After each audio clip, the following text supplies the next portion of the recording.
Okay,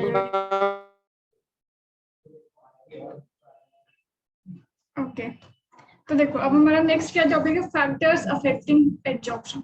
देखो कौन कौन सा फैक्टर ऐसा है जो एडजॉर्प्शन को अफेक्ट करता है। भाई हम लोग उसको एक एक करके नोट डाउन करते हैं, देन मैं एक एक करके आपको उसे एक्सप्लेन करते जाऊं। तो पहला, nature of adsorbent. Nature of adsorbent.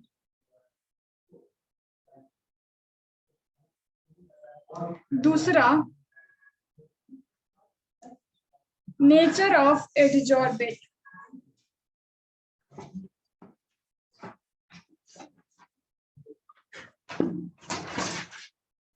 दूसरा, नेचर ऑफ एडजॉर्बेंट।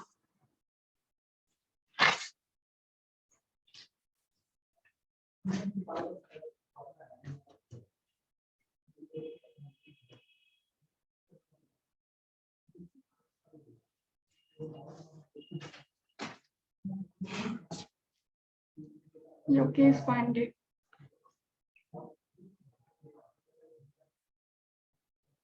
एडजॉर्बेंट। तीसरा, टेम्परेचर।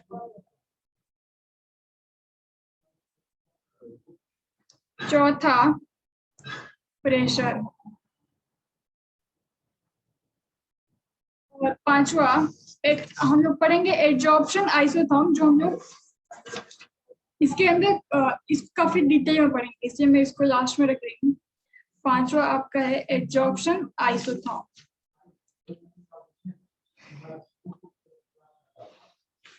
अच्छा नहीं, एक और पॉइंट लिख लो, एक्टिवेशन ऑफ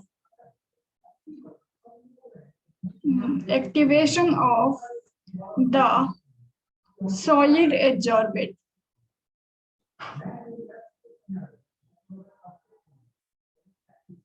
एडजॉर्बेंट।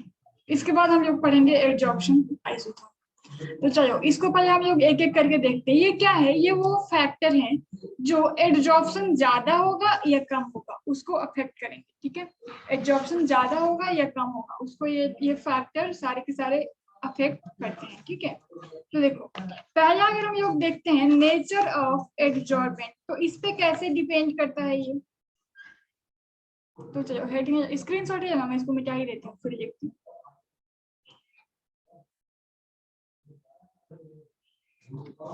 ठीक है, ओके। पहला, Anshu Singh.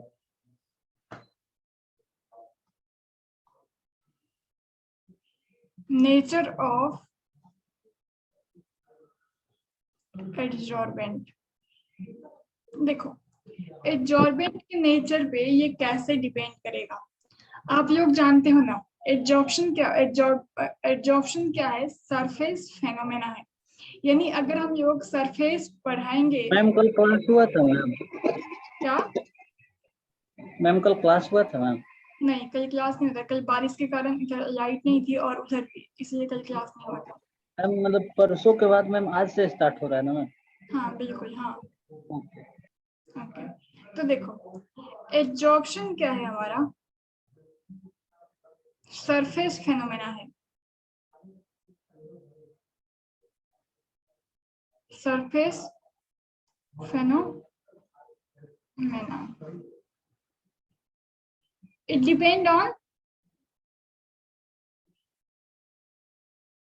it depends on surface area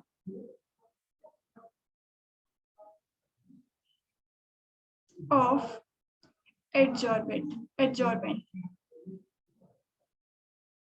okay, यानी अगर हम लोग कहें कि सरफेस एरिया डायरेक्टली प्रोपोर्शनल है रेट ऑफ एडजॉर्प्शन का, तो कहना गलत नहीं होगा।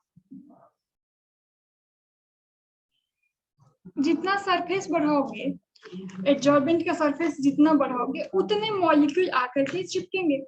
तो इस तरह से हम लोग क्या कह सकते हैं कि ये सरफेस फेनोमेना है। देखो अगर हम लोग एडजॉर्बेंट को पाउडर फॉर्म में कर दें तो उसकी सरफेस एरिया मैक्सिमम हो जाएगी। ठीक है, जैसे आपके पास सपोज एक क्या है, एक इतना बड़ा चारकोल का टुकड़ा है, सपोज ये चारकोल है, ठीक है, तो इसकी सरफेस एरिया कितनी है, जितनी हमें ये जितनी हमें ये आउटर लेयर विजिबल है वो इसके सारे के सारे सरफेस एरिया हो। बट अगर इसको हम लोग पाउडर बना दें तो इसके हर एक टुकड़े के अलग अलग से सरफेस दिखने शुरू हो जाएंगे। तो कोई भी एब्जॉर्बेंट अपने पाउडर फॉर्म में सबसे ज्यादा एब्जॉर्प्शन करता है, क्योंकि उसकी सरफेस एरिया सबसे ज्यादा पाउडर फॉर्म में होती है, सारे पार्ट उसके खुल जाते हैं, जितने भी विजिबल हो जाते हैं। यही कारण है ना कि मैंने कल जो आप लोगों को माइनिंग मास्क के बारे में पढ़ाया था, मैंने कहा था उसमें चारकोल रखते हैं, तो चारकोल को हम लोग पाउडर फॉर्म में करके रखते हैं ताकि वो ज्यादा से ज्यादा हार्मफुल गैसेस को एब्जॉर्ब कर पाए, क्योंकि वो आपका पाउडर फॉर्म में है तो सरफेस एरिया सबसे ज्यादा हो गया, राइट, तो वो ज्यादा से ज्यादा गैसेस ऑब्जॉर्ब कर पाती है। तो इस तरह से हम लोग क्या कह सकते हैं कि नेचर ऑफ एब्जॉर्बेंट पे हमारा एब्जॉर्प्शन डिपेंड करता है। और एक देखो, अगर आपसे पूछता है दो तरह का हमको सरफेस दिया है, तो किस पे ज्यादा एब्जॉर्प्शन होगा,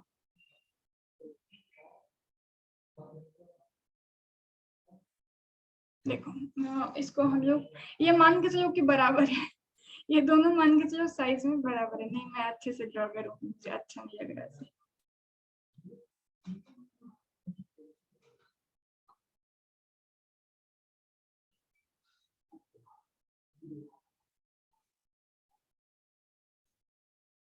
ठीक है, तो देखो ये मान लो कि दो हमारा सरफेस है, ठीक है, इसमें एक हमारा है स्मूथ सरफेस और एक है रफ सरफेस। जैसे मान लो ये हमारा हो गया स्मूथ,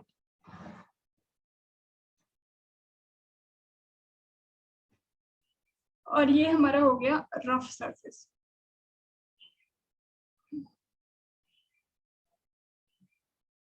तो आप लोग मुझे बताओ इसमें एब्जॉर्प्शन कहाँ पे ज्यादा होगा। पहले तो समझो स्मूथ सरफेस और रफ सरफेस क्या है। जैसे देखो, सपोज आपके घर में नीचे में या छत हाथी के घर में मान लो टाइल्स लगा दिया, ठीक है, टाइल्स लगा दिया, या फिर उसको अच्छे से प्लास्टर कर दिया गया है, मार्बल लगा दिया गया है, तो वो क्या हो गया स्मूथ सरफेस, ठीक है, स्मूथ सरफेस। और रफ सरफेस क्या हो गया, सिर्फ सीमेंट के घोल वाले, जैसे सड़क रोड होता है ना हमारा, तो वो उतना स्मूथ नहीं होता है ना, उसमें कुछ कुछ चुभता है, राइट, क्योंकि गिट्टियां या कुछ बाहर होते हैं, उतना प्लेन वो नहीं होता, तो उसको हम लोग कहेंगे रफ सरफेस, ठीक है। तो जो पूरा प्लेन है वो हो गया स्मूथ सरफेस, और जिसमें कुछ उबड़ा खबड़ा सा पोर्शन दिख रहा हो, उठा हुआ फिर धसा हुआ ऐसा, तो उसको हम लोग कहते हैं रफ सरफेस। तो आप लोग मुझे बताओ इन दोनों में एब्जॉर्प्शन कहाँ पे ज्यादा होगा।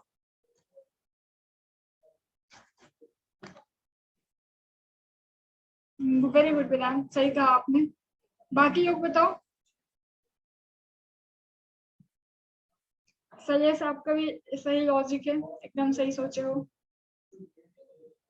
अमन आपका भी सही है, सृष्टि आपका भी, अरे वाह क्या बात है, आयुष आपका भी सही है, लोकेश आपका भी सही है, गुड, सब लोग तेज हो गए मेरी तरह।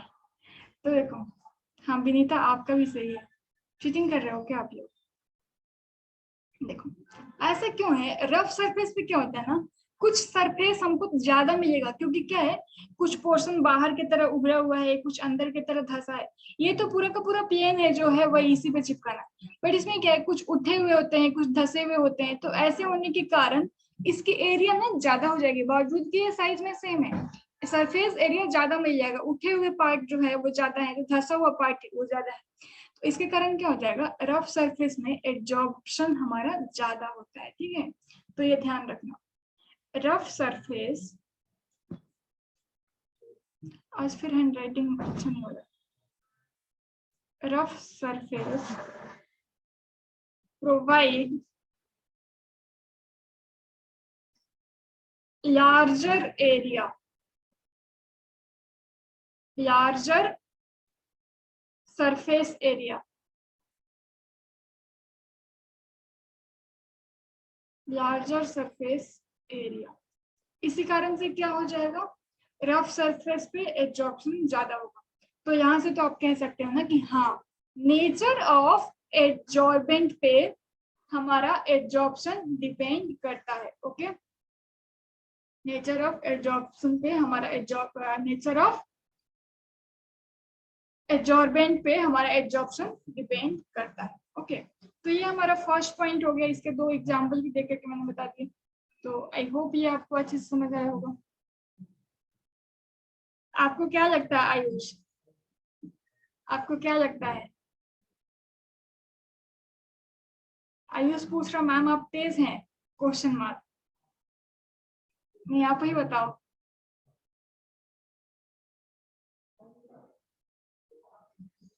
अच्छा, क्या मैं बिस्किट हूँ?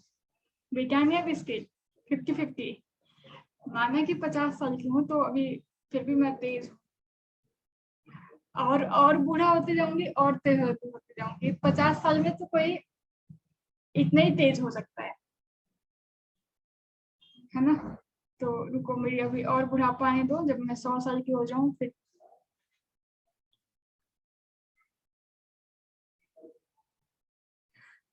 हाँ, चलो ठीक है। अब देखो नेक्स्ट, स्क्रीनशॉट ले लो भाइयों और बहनों। ओके, नेक्स्ट नेक्स्ट क्या बताया था मैंने? Nature of absorbent. तो हेडिंग लगा लो नेचर ऑफ एब्जॉर्बेट।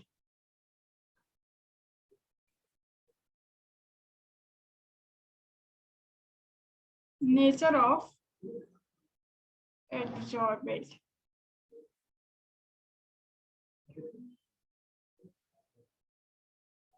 हाँ योगेश, सच में मैं अभी ओनली 50 की हूँ, 50।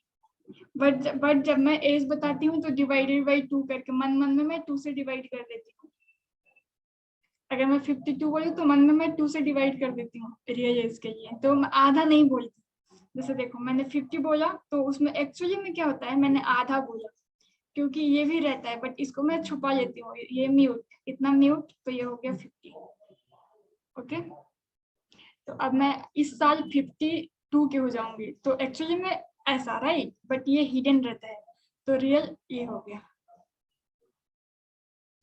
क्योंकि मैं सारी बात क्यों बताऊं आपको, आधा बात अपना पर्सनल हो गया तो छुपाना चाहिए ना, तो आधा इसमें मैं छुपा लेती हूँ।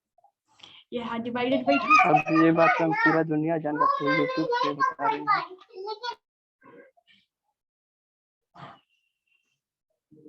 अच्छा, आप लोग 3/2 से मल्टीप्लाई करते हो, तो गुड। तो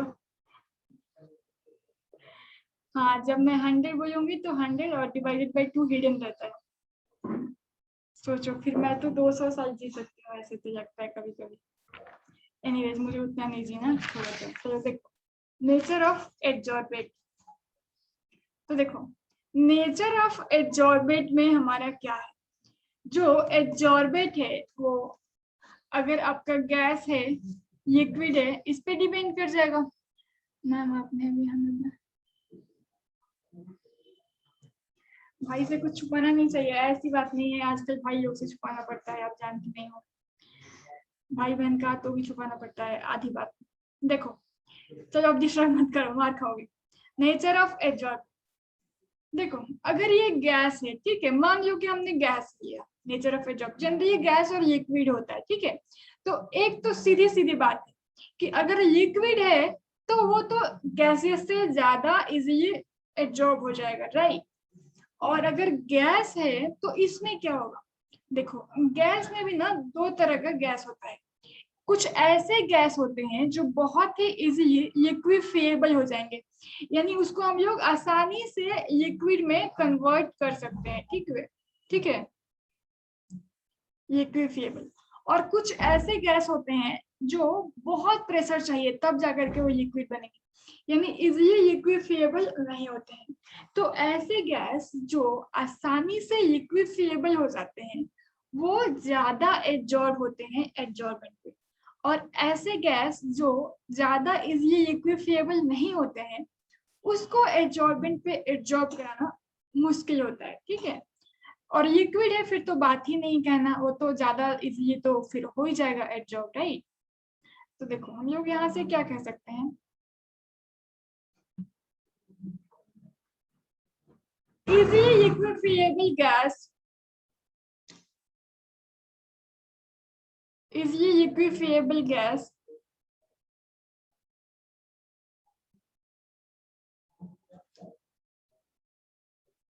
gases are adsorbed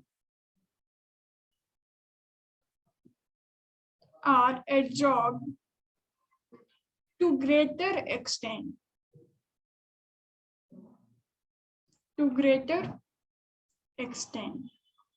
यानी जो गैस आसानी से हम लोग लिक्विड में कन्वर्ट कर सकते हैं वो ज्यादा अमाउंट में एब्जॉर्ब होता है। ठीक है, जो इजीली लिक्विफिएबल गैस है वो ज्यादा अमाउंट में एब्जॉर्ब होता है।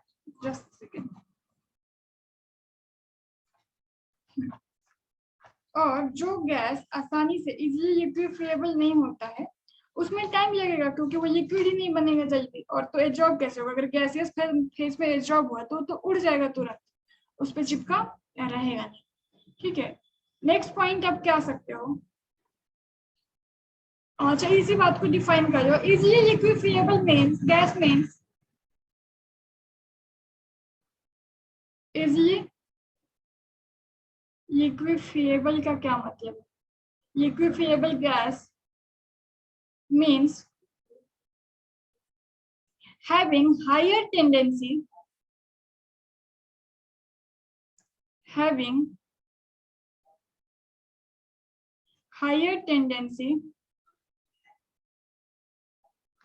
to become liquid। ठीक है, यानी थोड़ा सा प्रेशर दिया और वो लिक्विड में बन गया, थोड़ा सा कम टेम्परेचर किया, प्रेशर दिया तो लिक्विड में बन गया। ठीक है, टू बिकम लिक्विड।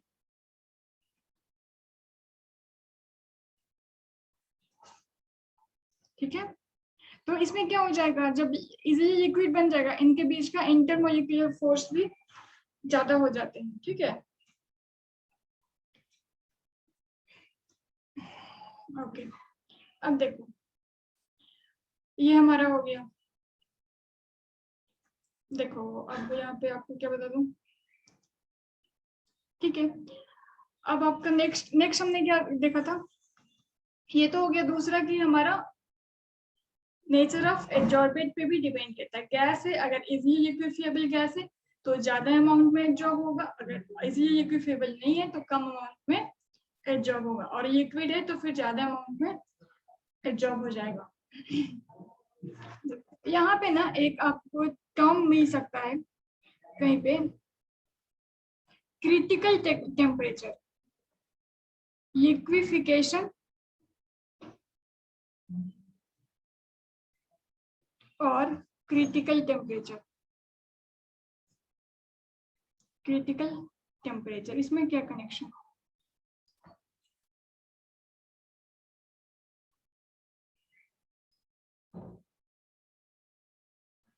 ठीक है, देखो क्रिटिकल टेम्परेचर क्या होता है? क्रिटिकल टेम्परेचर वो टेम्परेचर है जिसके बियॉन्ड गैसेस को हम लोग लिक्विड में कन्वर्ट नहीं कर सकते। ठीक है, यानी जैसे मान लो कि आपको एक ग्राफ दिया है क्रिटिकल टेम्परेचर का, ये तो यहाँ पे ये हमारा हो जाएगा क्रिटिकल टेम्परेचर टीसी। मतलब क्या, जैसे ही इस टेम्परेचर से थोड़ा भी ज्यादा टेम्परेचर करोगे तो गैसेस लिक्विफाई होना बंद हो जाएंगे। क्रिटिकल टेम्परेचर से कम टेम्परेचर पे गैसेस तो लिक्विफाई होंगे, बट जैसे ही आपने टेम्परेचर इंक्रीज किया तो गैसेस लिक्विड में कन्वर्ट होना बंद हो जाएंगे। ठीक है, तो इसको हम लोग कहते हैं क्रिटिकल टेम्परेचर। तो देखो एक बार फिर से बताइए ना।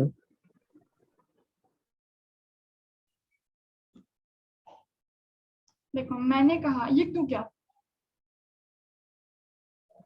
Yes ma'am. Critical temperature Hindi में लिख देती हूँ, वो टेम्परेचर होता है जिसके बियॉन्ड, हिंदी में मिस्टेक हो तो माफी, जिसके बियॉन्ड अगर हम लोग टेम्परेचर को ले जाएं तो उसके बियॉन्ड गैस लिक्विफाई होना मैम ये लिक्विफैक्शन होता है। लिक्विफैक्शन होता है। Yes ma'am, LIQUEFACTION।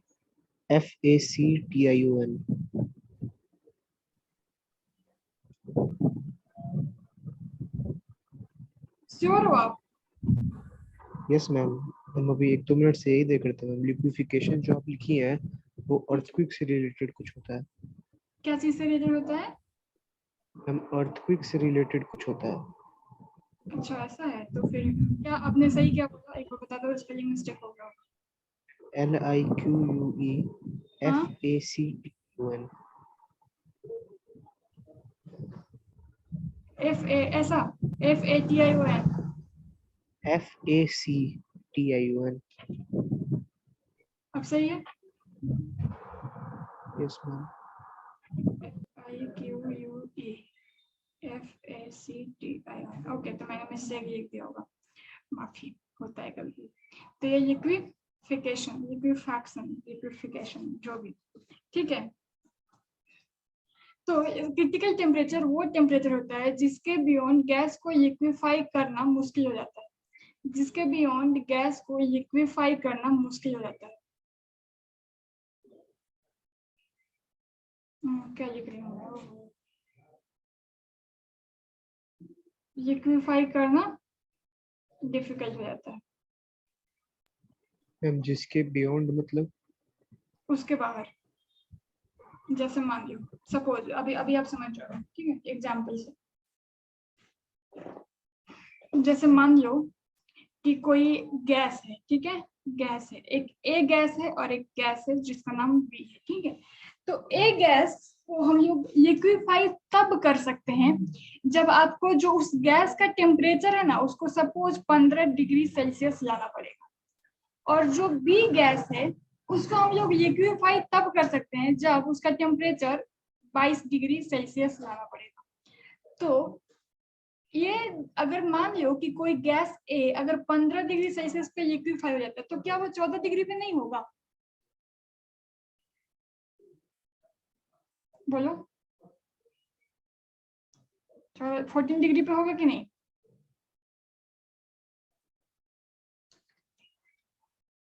हैं?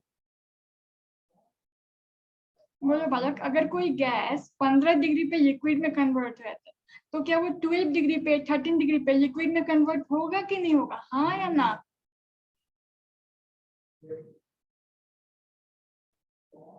किसी का दिमाग नहीं काम कर रहा है? नहीं होगा। गलत सोच रहे हो। नो मैम, क्यों नहीं होगा? क्यों नहीं होगा? अगर वाटर, प्रेशर बढ़ता है तो टेम्परेचर भी तो बढ़ता है। नहीं, प्रेशर के बारे में तो मैंने जिक्र ही नहीं किया। प्रेशर तो नॉर्मल है, जो है वो वही है। प्रेशर कुछ चेंज नहीं किया, एटमॉस्फेरिक प्रेशर है। इसको समझो, अगर वाटर 0 डिग्री सेल्सियस पे आइस में चेंज रहता है, तो क्या वो -2 डिग्री सेल्सियस में आइस में चेंज नहीं होगा? हो जाएगा मैम। हो जाएगा। तो अगर कोई गैस 15 डिग्री सेल्सियस पे लिक्विड बन जाता है, यानी गैस से वो लिक्विड फॉर्म में आ जाता है, गैसियस स्टेट, तो उससे तो कम करेंगे तब भी तो वो लिक्विड स्टेट में आएगा ना, है ना? तो जैसे वाटर अगर 0 डिग्री पे फ्रीज हो जाएगा, तो वो -2 पे भी फ्रीज हो जाएगा, यानी 0 से कम कुछ भी करें तो फ्रीज हो जाएगा। बट जैसे ही 0 से बढ़ाएं तो वाटर फ्रीज नहीं होगा, ठंडा हो जाएगा, बट लिक्विड रहेगा, राइट? तो आइस में कन्वर्ट नहीं होगा। तो ये टेम्परेचर जिस, अगर 15 से 16 करोगे ना, तो फिर ये लिक्विड में कन्वर्ट नहीं होगा, लेकिन 15 से 14 करोगे, 13 करोगे, तो ये लिक्विड में कन्वर्ट होगा, घटाओगे तो होगा। तो ये हमारा 15 क्या हो गया? क्रिटिकल टेम्परेचर ऑफ गैस ए। यानी इससे थोड़ा भी बियॉन्ड, यानी इससे बाहर ये जाओगे, बढ़ाओगे, इसके अंदर नहीं, अंदर यानी कम करना, बियॉन्ड यानी इससे ऊपर। तो अगर इससे ऊपर ये जाओगे तो वो लिक्विफाइड नहीं होगा। तो इस गैस का क्रिटिकल टेम्परेचर हो गया 15 डिग्री सेल्सियस, इस गैस का क्रिटिकल टेम्परेचर हो गया 22 डिग्री सेल्सियस। बोलो, अभी ये टर्म समझ में आया?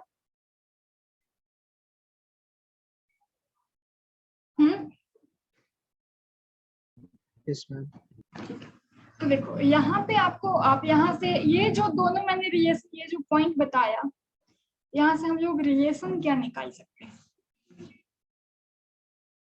देखो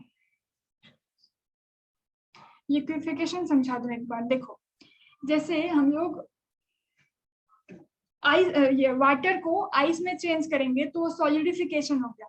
वाटर को आइस में चेंज करना सॉलिडिफिकेशन हो गया।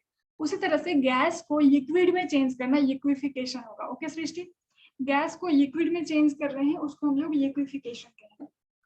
तो देखो अब एक बात बताओ, अगर कोई गैस है उसका टेम्परेचर अगर क्रिटिकल टेम्परेचर है 5 डिग्री सेल्सियस, अगर कोई गैस है उसका क्रिटिकल टेम्परेचर है 20 डिग्री सेल्सियस, तो इसमें जिसका क्रिटिकल टेम्परेचर ज्यादा होता है ना वो ज्यादा एक्सटेंट में एडजॉर्ब होगा।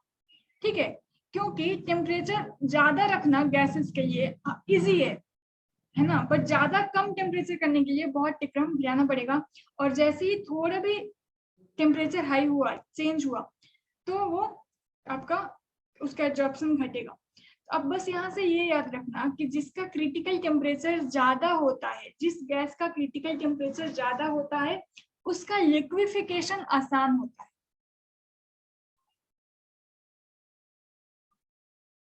ओके, तो यहाँ पे आप लोग कहाँ पे लिख दूं बोलो? यहाँ पे एक पॉइंट लिखिए ना, हिंदी में लिख देते हो आप इंग्लिश में लिखिए ना। जिस गैस का क्रिटिकल टेम्परेचर ज्यादा होता है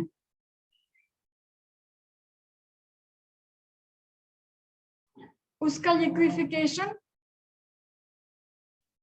आसान होता है।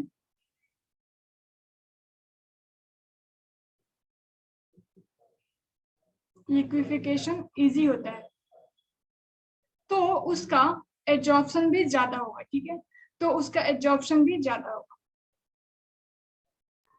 हम लिक्विफिकेशन में हम लिक्विड में चेंज करने को बोलेंगे ना। हाँ हाँ, गैसेस से लिक्विड में चेंज कर और मैम आप जो सॉलिडिफिकेशन, लिक्विड या गैस से सॉलिड में चेंज करना लिक्विफिकेशन। आप जो लिक्विफिकेशन बोले थे ना मैम वही होगा। हम गूगल पे जहाँ देखे थे मैम वो दोनों का मतलब एक ही दे दिया था, इसलिए कंफ्यूजन हो गया था। नहीं समझी, आप फिर से बोलो, क्या बोले आप? मैम जो आप पहले लिखवाई थी ना लिक्विफिकेशन, हाँ वही होगा मैम। गूगल पे देखे तो मैम जहाँ देखे थे वहाँ दोनों का मतलब मैम एक ही दिया हुआ था, इसलिए मैम अच्छा, कंफ्यूजन हो गया। तो आप मतलब मुझ पे भरोसा नहीं था तो गूगल करने चले गए। चलो कोई बात नहीं, नहीं मैम उसमें कंफ्यूज हो रहे थे। शायद मैंने यहाँ पे फ्लो में सही लिखा है। ओके कोई दिक्कत नहीं। लिक्विफिकेशन एनीवेज उतना फर्क नहीं। अंशु सिंह बेटा अपना वीडियो म्यूट कर लो।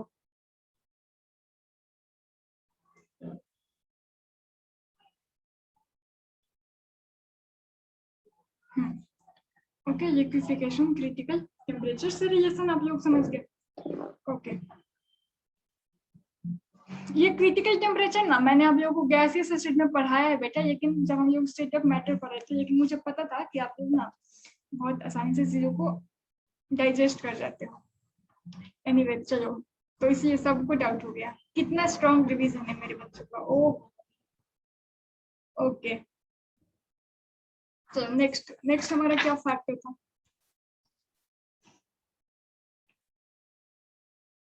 इसको मैं इंग्लिश में लिख लेना, जो मैंने भी लिखा है उसको इंग्लिश में आप लोग लिख लेना कि higher the critical temperature of a gas more easily it will be liquefy, hence absorption will be high।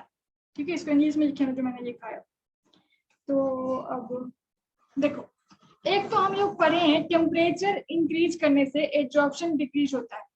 एकदम कंफ्यूज मत होना बेटा, यहाँ पे एक मैंने आप लोगों को नोट में बात लिखाई देती, नहीं तो आप लोग कर दोगे इसकी ऐसी तैसी। मैंने पढ़ाया है टेम्परेचर इंक्रीज करते हैं, अब ये पढ़ेंगे भी आगे, तो आपका एब्जॉर्प्शन डिक्रीज होता है क्योंकि ये एक्सोथर्मिक प्रोसेस है। बट अभी हमने जो पढ़ा ना वो टेम्परेचर नहीं था, वो क्रिटिकल टेम्परेचर था। तो जब क्रिटिकल टेम्परेचर इंक्रीज करते हैं ना तो फिर एब्जॉर्प्शन भी इंक्रीज होता है, ये याद रखना। कंफ्यूज नहीं होना इसमें, बच्चे बहुत कंफ्यूज होते हैं, दोनों में डिफरेंस। ओके, अब नेक्स्ट क्या था हमारा?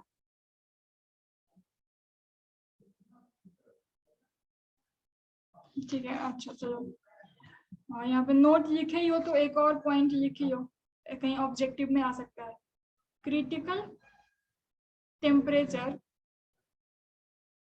डिक्रीजेस, अगर क्रिटिकल टेम्परेचर डिक्रीज होता तो